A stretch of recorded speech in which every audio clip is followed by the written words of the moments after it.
So guys, Gaijin just posted something on the forum that it's pretty interesting, but at the same time kind of weird. But yeah, let's talk a little bit about it. So basically they are trying to talk about especially mainly the VT-4 being added to the Thai, and also how the subtrees and everything kind of work when they are getting added, right? So it's a whole bunch of text over here, of course.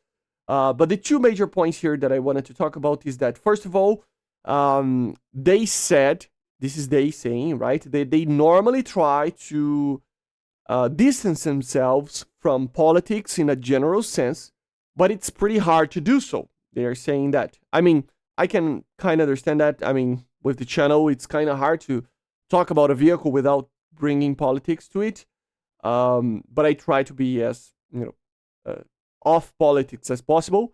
I would imagine Gaijin does that as well, because it's not a good idea for a company to kind of do that, because you are always gonna get somebody mad, right? So it's complicated, very touchy subject, but still, I understand why they do that as a company, right? But of course, like they even say, it's impossible to avoid 100%. So they say here, for example, that obviously normally having subtrees is the only way. I mean, all of this is basically to explain this, that having some vehicles, for example, maybe the Oplot, for example, or something like that, it is impossible to have it in the game as a full-fledged tech tree, because the Thai, for example, they don't have as much vehicles as other nations to be able to have a more modern and healthy tech tree, right? And that's why they add for other nations. So this is kind of an obvious thing, but they do that for these nations that don't have bigger like trees that they can be building on, right? So the South Africans for the British, it's another example. The Hungarians to the Italians, they say about it. So this is the idea that they have, right? So that's why they chose Thailand, because they have several interesting combat vehicles that a lot of people wanted, right? And of course, the Japanese tech tree is a tech tree that kind of lacks stuff. That's why they kind of, or options, right? That's why they added to the Japanese. They're saying that. And they even say that they are considering Indonesia and Singapore coming to the game. For example, Indonesia for Japan and Singapore for China, right? Apparently, they are considering it. It's not that it's going to be implemented, but they are thinking about to help those tech trees to be a little bit better, right? And then for the VT-4, they say that only mentioning this already got a lot of people mad, because, of course, adding a Chinese vehicle to the Japanese tech tree, you can understand that a lot of Chinese players would kind of see it as a problem. Me personally, I think we already have that problem in the game. Having East and West Germany, of course, an older subject, but still Taiwan and China tech tree, we kind of already have these problems. Russia, together with the Soviet Union, political things will be a problem no matter what, right? So, my opinion, I don't know. I don't see as much of a problem, but I'm Brazilian, right? I don't even know what I'm talking about when I'm talking about Chinese and Japanese relations, but I understand why they are getting mad, right? But the problem that I saw with this statement is that they danced around a little bit on the subject of the VT-4, but they didn't confirm or deny if the VT-4 is coming to the Japanese for the Thai, right? So they're saying that, I mean, it looks like they're not gonna be added, but they don't confirm it or deny it, right? So yeah, basically this is the idea of this first question.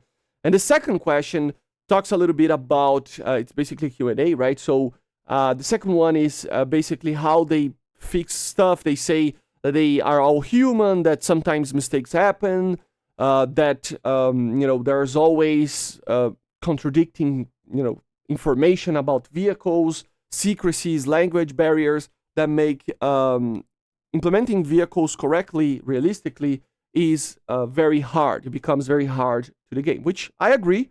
I think they always should be as unbiased as possible. They say even that, some people may see it as unbiased. I mean, if it is or not, it doesn't matter. They should aim to not be that. That's the main aim of the game, I think. If they are, they should not be. And if they are not, they should continue to not be. That's my opinion on it, right? Yeah, they're basically saying that it's hard to get vehicles to implement them correctly. There's a lot of barriers behind that. And that they analyze a lot of the Chinese community stuff, just like they analyze stuff from all players around the world. But yeah, there are stuff that the Chinese actually made bug reports on that will be implemented. They don't say what it is, but they say it's many points, so many things will be fixed for Chinese vehicles because of these bug reports that they actually are flooding, I think, the bug report tool kind of with it, right? So this is basically what they are saying here. Again, guys, it's not a very direct answer for anything, to be honest. Like, seriously, I would imagine that they would just straight answer some of this stuff, but so especially the VT-4, they kind of danced around a little bit and didn't say properly. Like, they just say they regret that political statements will, have an effect in the game, basically, right? They try to distance themselves, but, there's no intention of create a political statement. That's the thing that I wanted to talk about, yeah. But they don't say that they're not going to add, or they will, right? So I would imagine that they won't, but still. So basically, this is it, guys. Hopefully I kind of summed that up for you guys. It's kind of a touchy subject, so let me know in the comments what you think. See you guys on the next one. Make sure to subscribe, leave a like, leave a comment, and bye, guys. See ya.